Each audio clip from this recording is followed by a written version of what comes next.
Good afternoon. Okay na po tayo? We will resume the hearing. Okay, the hearing is hereby resumed. Okay, thank you very much. Nakapag-lunch na tayo lahat. Sino pwede mag-present sa Calamity Fund? Wala si Iyo, dumating din. Ikaw na lang inihintay. Matatapos na tayo. Sarwatu. Oh. So, ang next the next item to be tackled is the program for the Calamity Fund. Okay?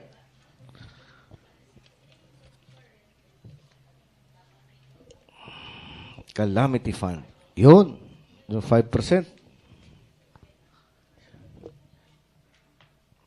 Yes, Attorney Fronda.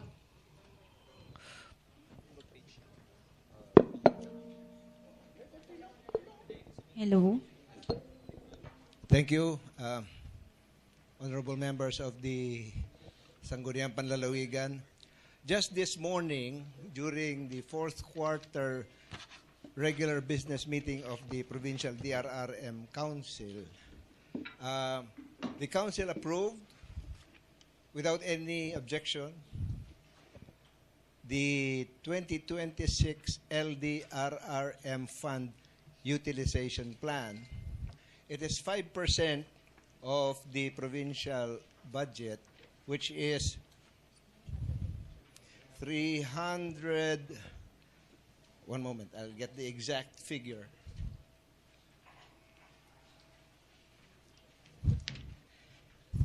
$323,128,899 pesos.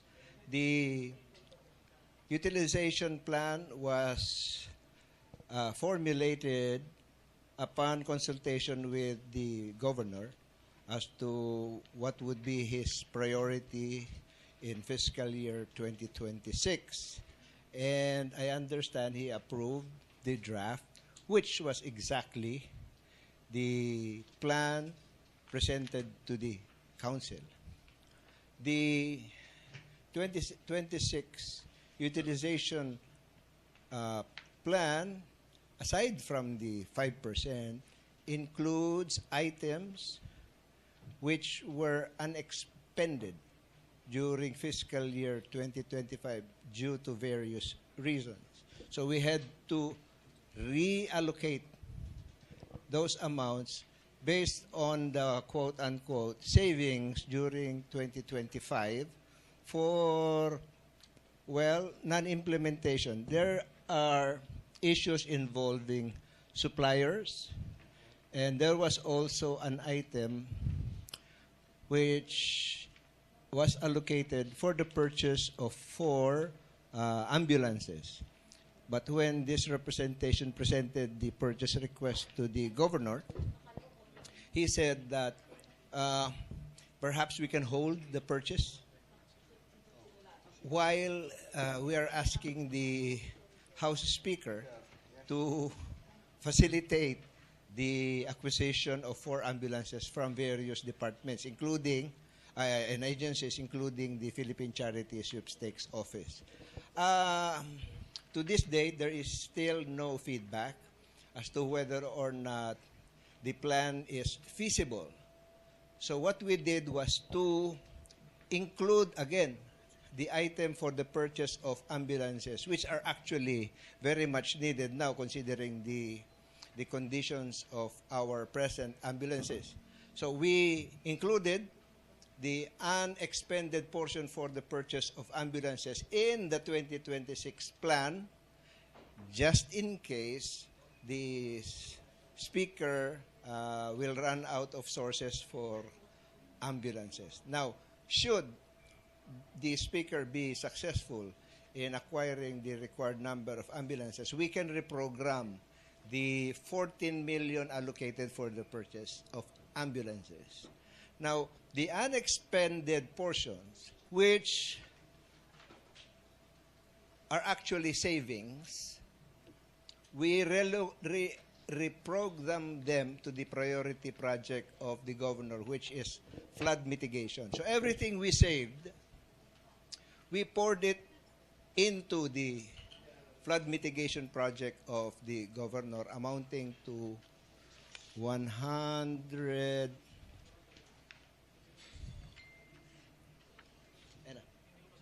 Magkano yun? About 105 million pesos. And 10 million pesos as additional allocation for the anti-dengue resources like misting machines, insecticides, and other anti-dengue resources or assets or products or tools which the IPHO would deem necessary to purchase. Sir.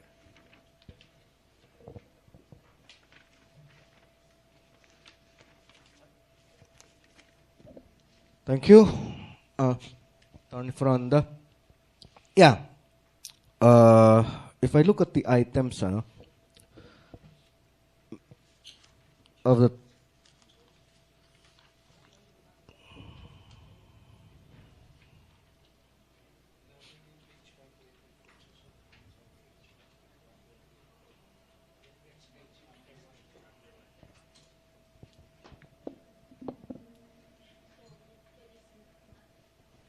meron ditong isang item.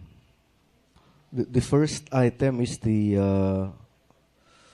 relief and recovery quick QRF fund. Yes, sir. QRF. Okay. Lump na 96 million. Yes, sir. Okay. So basically ano ito paano na-access tong program na ito, itong project na ito? Okay. First of all, sir, Ah. out of the full amount of LDRRM fund, which is 5% of the budget, 30% is required by law to be set aside As as QRF. quick response Okay. fund. The quick response fund is accessible when there is a state of calamity. Now, we say state of calamity. It depends on the kind of calamity that we are declaring a state of emergency of. But based on Proclamation number 1077 signed by the President of the Republic, there is a nationwide state of calamity which will last until November 5, 2026 to answer to needs related to typhoons Juan and Tino.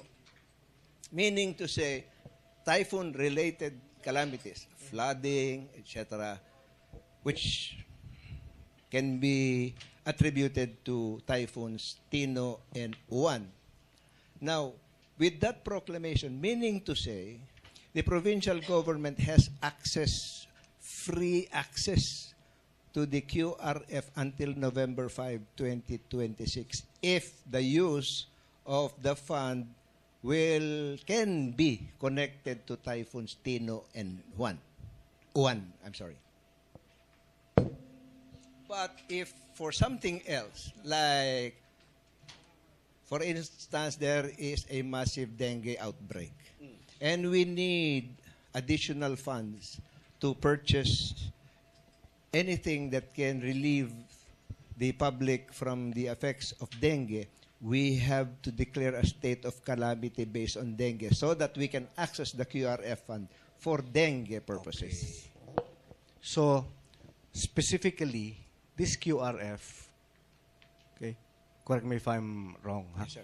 this QRF for 2026 could only be accessed if the let's say problem is related to typhoons Tino and Uyu. Juan, for which the President declared a state of Okay. calamity for. Unless we will declare a state of calamity. Based on another Based- calamity. Yes. Yes, sir. Okay. Pero, yun yung isang problema ng DILG, di ba? The province of Isabela has never lifted the state of calamity. drought, sir. Meron tayong Yes. current- So, if that's the case, so meron tayo ron, di ba? So, let's say nagkaroon ng drought, we can easily access this based on that declaration. well, O magde-declare ulit tayo ng panibago. the state of calamity was declared when there was a drought in 2024, I believe. Yes. Now, if whatever we wish to purchase things with in response to the drought that occurred 2024. in 2024, we don't have to declare another Okay, state of then calamity. my question now is, why are we not lifting the state of calamity then? Well, it's For- up to the governor, sir, to lift it. Ang nagiging problema kasi is relating to the travels of foreign travels. Minsan, nire-require ng DLG that we secure a foreign travel authority instead of the usual travel authority issued by the governor. Kasi nga, ang reason nila, hindi raw nagli-lift ng state of calamity ang province of Isabela. That's according to the provincial DILG, sino yun? Si, Toribio. Ma'am Cora. Yes, sir. So sabi niya, nakikiusap siya na kung pwede, bakit hindi natin i-lift yung declaration ng state of calamity. Now, hindi ko, so that means yung state of calamity na sinasabi niya, 2024 pa yon. Continuing, sir. Wala Continuing. Pa So, all the governor has to do is to lift it, sir. yeah. Kasi, kung yun, for example, itong QRF na ito, so hindi natin basta-basta pala ito ma-access unless related sa typhoons, yung dalawang typhoons ito. Opo. At saka yun pong 2024 Declaration of State Calamity. So, dalawa na based lang. on drought. O, drought. So, specifically drought or typhoons U1 and... Ino. so, when another typhoon hits us, for example, in 2026, so we should declare another state of calamity based, on that forthcoming typhoon. That's correct. Para natin maano itong QRF na ito. That's correct, sir. Ganun ba yan? Unless yung effect ng panibagong bagyo, pwede rin natin isisi dun kay Tino at kay Juan. Continuing. Hindi pa, hanggang November 5, 2026 po yun. Okay, ganun pala yun. So, I thought itong pag sinabi mo, naglagay ka ng QRF dito, whatever calamity na forthcoming, pwede mo nang ma-access to. So, hindi pala. So, there should be a special Declaration. Declaration. Of state of calamity. So, there's no reason na hindi tayo mag-lift ng state of calamity. Kasi,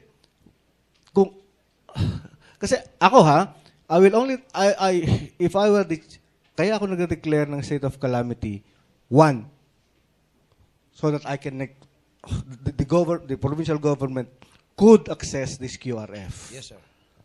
Diba? Okay lang ba yun na yung, let's say, yung you can access this based drought na, for example, continuing, yun?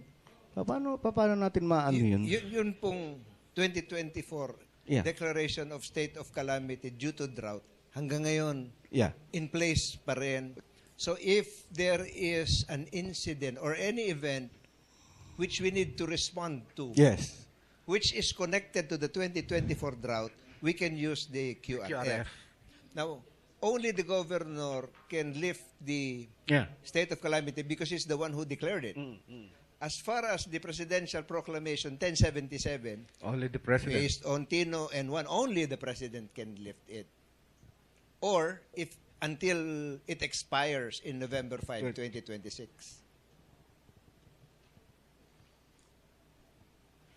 Is there any instance in a given fiscal year na hindi natin nauubos itong QRF na ito? Last year, sir, we had 85 and change million, and we only used something like 3 million. 3 million. So that's why we had to reprogram the QRF of last year doon po sa dredging project po ni Governor. Okay. So, reprogram mo na. Dahil Okay. hindi po nagamit. understand. Okay. My second question is this. There is an item here na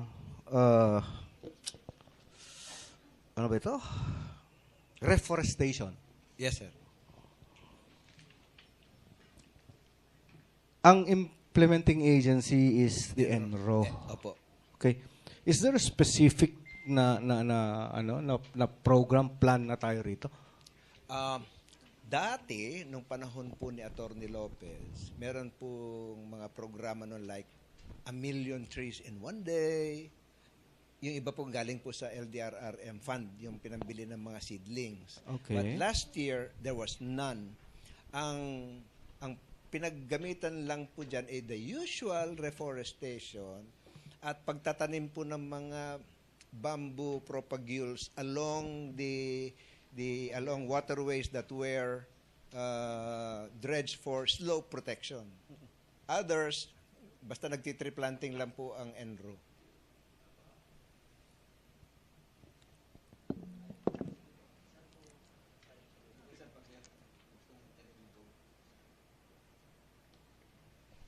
Basta lang matanim naman eh. Whoever plants it, wherever it is planted, basta it is planted, it's still reforestation.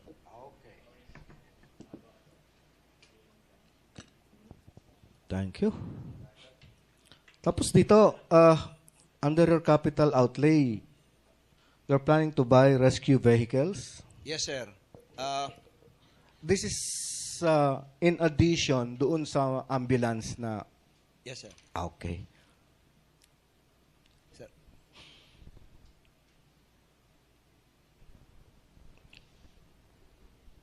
Ito naman isa, yung flood mitigation ng capital outlay. Opo. 46 million. Ano ito? Yun pa rin po yung dredging. Okay. Yun po yung pong 46 million is the only amount we can allocate from the 2026 LDRRM fund. So dinagdagan po natin based dun sa unexpended, dinagdagan po natin yung 46 million. So on total, more or less, is 95 pala. 95 million po yung para sa dredging galing sa unexpended and then 46 coming from the regular 2026 LDRRM fund. So, on total is more or less 95. 140 million. For dredging. Yes, sir. So, 46 coming from the 2026 LDRRM fund and 95 or so and some change coming from the unexpended. okay. My final question will be, dun sa dredging, paano dinedetermine dito kung meron na ba tayong program dito? Meron po, ang nagde-determine po kung saan gagamitin yan ay ang Office of the Provincial Engineer. We have no say, the PDRRM office or the PDRRM council. But that's your, para ikaw ang implementing agency rito. Pero engineering po ang gumagawa. kahit yung specific kung saan mo siya dadalhin, wala kang say. Wala po. Bakit nandito pa sa mo? Ba't nandito pa sa program mo? Kung wala. Kami po lang po yung nagpopondo. Ang implementing po ay ang engineering office. The engineering office determines kung ano yung efficient use nung pondong yon, kung 146. yung continuation nung actually last year umabot po yan ng 587 million if I'm not Actually, yun yung hinahanap ko nga Bakit wala sa... Nasa 2025 po yun. No, I mean, yeah. For 2026, hinahanap ko rin, alam ko kasi pet project ni Gobi yung dredging. Opo. So, yan. Nakita ko na yung 45 million nandito pala ito sa... I understand, fully expended po yung 500 something last year. Ano to ba si P? Yes, for 2026, okay? Saan natin makikita dito yung programs for dredging. Yung specific kung saan natin lalagay, meron ba yun? Sir, ganito po yun. Okay. Yung mga LGUs po, through the LCEs, nagre-request sila kay Governor ng mga projects for dredging. Then we validate it at sinasubmit namin yung title listing kay PDRRMO, sir. 156 million, I understand yung requirement po nila this year. But we can only allocate 140. So bitin po kami ng 16 million. Kaya nga eh. So wala rito sa program natin. Kasi nito, lagay lang, lump sum, flood mitigation eh. Yes, sir. Diba? Opo. So, ngayon ko nga lang nalaman na ito pa rin sa dredging kasi hinahanap ko din yun eh. Kasi dami ko nakikita. Like, for example, sa bayan namin sa Angadanan, ang daming mga dredging Opo. works na ginagawa. So, hinahanap ko saan pinopondohan dito. So, yun nga, thank you. Doon ko palang nakita na dito lang pala yun sa flood mitigation. Opo. Yung iba, sir, sa EDF. Wala akong makita sa EDF kasi eh. Wala akong makita sa EDF. Nung 2020, nitong 2025, sir, kay Sir Wato lahat yung sa dredging. Pero nung 2024, meron ding na budgetan doon sa tobacco excise tax.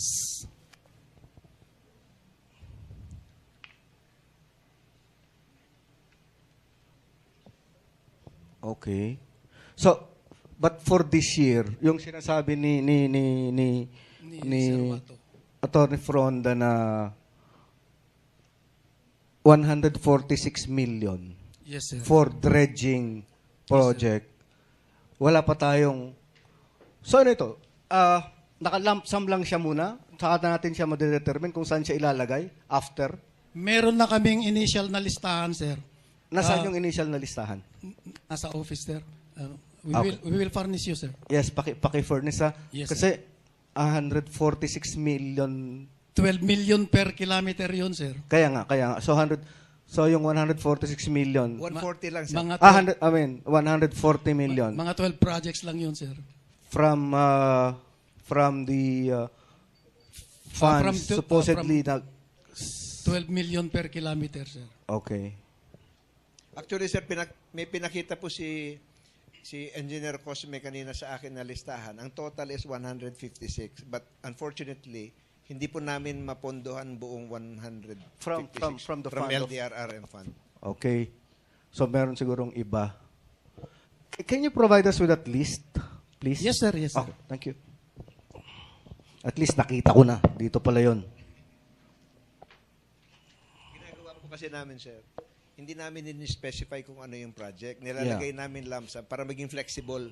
Kasi Exactly. kung madami pong cheche-bureche, kung ilalagay namin, specify namin one by one, tapos hindi nila itutuloy, kailangan i-reprogram na naman. Yes. So, mas maganda lump sum, bahala na sila kung anong klaseng flood mitigation project ang gagawin nila.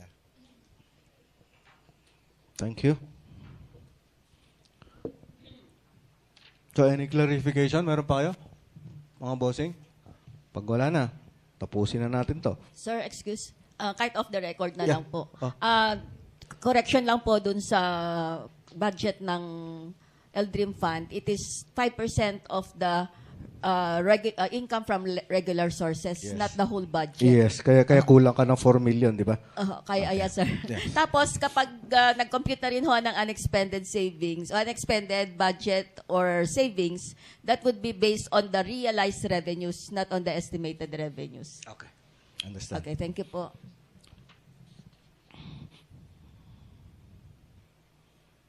So, okay ka na rito, boss? Okay, thank you. Next. Sa mga... Sir, Yes. hindi po sa LDRRM fund, kundi dun po sa aming regular na budget. Okay. I realize na ito po lang ating mga rescuers, hindi insured. Okay. Balak ko po sanang ipa-insure sila. Meron po akong, may mga group insurance policies na 1,000 per person. We have about 52 rescuers. The problem is, hindi po pwedeng gamitin yung LDRRM fund para pambayad ng life or accident insurance. I've searched everything na pwede ko pong tignan, hindi pwede. So, kailangan manggaling po dun sa aming regular budget. So, kung hihirit po sana ako, kahit 60,000 lang, may dagdag po dun sa aming budget para pambili po ng group insurance policy. Kung meron pong pwedeng panggaling. Anong masasabi natin? Yeah. Bukas kung napapayag ko si Dr. Pagirigi na taasan ko yung income niya, walang problema yun. Kasi importante rin yun. Importante yun. No? Our rescuers is risking their life na wala silang ano. Mr. Chair, just Yes. a question, a query. How much is the coverage? And would that just be covering yung ating tinatawag nating protection insurance? Yun pong insurance na galing po sa Red Cross, 1,000 pesos po yung premium. 300,000 po pag death, 300,000 sa injury, and meron pa pong mga konti-konting ibang mga benefits. Pero yung pong dalawa ang humingi pa rin po ako ng quotation po galing sa ibang mga sources. For instance, BDO Life. Pero hindi pa po nila na ibibigay yung So I can only request based on what I know, which is 1,000 per person. Yeah, that's a good one. Kasi we have also done that in our tobacco farmers. All the tobacco farmers are covered with that. And same as with other frontliners sana, siguro, if we would like to cover, not just limited to the rescue. Kasi hindi po naman lahat ng personnel sa PDRRMO ay nag-engage po sa rescue Yes. activities. Yun lang po mga rescuers ang Okay. ipa-insure natin. That's a good one. Thank you. Ako, okay ako dun sa suggestion ni Atty. Foronda. Pag may kukunan tayo, 50,000? 60,000 pesos? Uy, bunuhan mo na. Ano nyo na, ano nyo kay Ma'am Budget, total 60,000 lang naman kasi importante yan. Oo. Para meron din protection yung mga rescue natin. Akala ko nga 6 million, 60,000 lang pala eh. 1 year? Oo. Siguro i-ano natin, kawawa naman sila. Oo, kawawa naman sila. Oo, stroke of a pen lang yan, no? Ma'am. Okay, kaya daw. Okay na. Oh. Mr. Chair, bear in mind, tayo po sa probinsya dito sa Isabela, ang napakaganda ng sistema natin pagdating sa rescue disaster. So tingin ko nararapat na ibigay natin dapat yung para sa ating mga rescue. Kasi napaka-importante po yun, Mr. Chair. Thank you. Okay, so gagawa daw ng paraan ni Ma'am Tet. Okay na? Okay. So far, we've discussed the budget of the governor, yung GAD, the EDF, ano pa ba? Yung 5% na calamity fund. So, sa mga department heads na nandito, meron po ba kayong gustong i-discuss sa budget ninyo? Dahil pag wala na, we'll just approve it. Okay na ako. Ang importante na lang sa akin, yung bukas, yung sa hospital, saka yung... Ano? Ano? Yun, yung si Pedi po. Gusto ko makilala. Tsaka Mr. Chair, kanina yung pinopoint out ni Board Member Calderon with regards po dun sa ating GAD, yung pondo po ng ating GAD, yung sa operation po ng School for the Blind, tsaka yung operation po for School for the Deaf. Nagkwenta si Baka pwede Totet. pong ayusin natin ito dahil 180 pesos per day? 180 pesos lang sila per day. Nakakahiya naman. Tanggalin mo na ibang training dun. Please, lang po at baka po magawan natin at mabigay po natin yung nararapat po dun sa mga schools na yun. Noted po, sir. Thank you. Okay.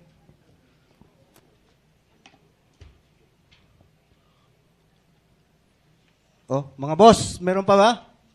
Sa akin, okay na. For today. I will like to acknowledge the presence of the provincial administrator. Boss. Si PA. Wala na. Wala na. Napabanggaan. Pag hindi nagkasa yung budget nila, di kasalanan nila. Hindi natin kasalanan. basta i-authorize lang naman natin. Yun na lang bukas, yung yung hospital, gusto ko lang. May habol ba natin yung sa GAD, yung sa mga school?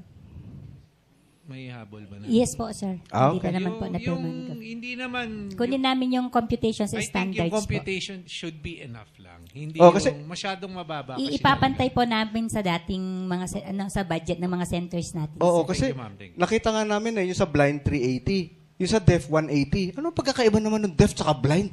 Yung number of sir. O kaya nga eh. pero, Yes, sir. pero 180 per person pag deaf ang pag blind ka 380.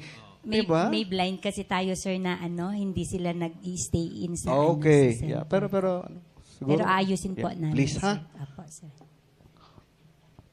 Okay? So, bukas, Ma'am Tet, yung mga taga-hospital kung pwede, umaga, para matapos na tayo. May hearing na namin to sa hapon. Okay? So, if that's the case, Actually, yun na lang ang pinaka-list na kailangan nating yung sa ating mga district hospitals. oo. Dahil nga alam naman natin parang gusto ni Gobro dito i-update lahat ng ating mga district Upgrade. hospitals. So mainam talaga na mabusisi rin natin ang gusto kung ano ang talagang plano nila para makahabol din tayo dun sa mga ibang private hospitals at maibigay natin yung mga serbisyo na dapat nating ibinibigay sa kapwa Isabelenyo natin. Thank you, Mr. Chair. Thank you. Noted. BMD. Okay? If we... wala na ba tayo, mga kasama? Okay, we will adjourn for today's committee hearing and then we will come back here tomorrow, 10 a.m. For dalawang na lang, PD po, tsaka yung mga hospitals. Okay? Thank you very much. Today's hearing is hereby adjourned. Okay, thank you.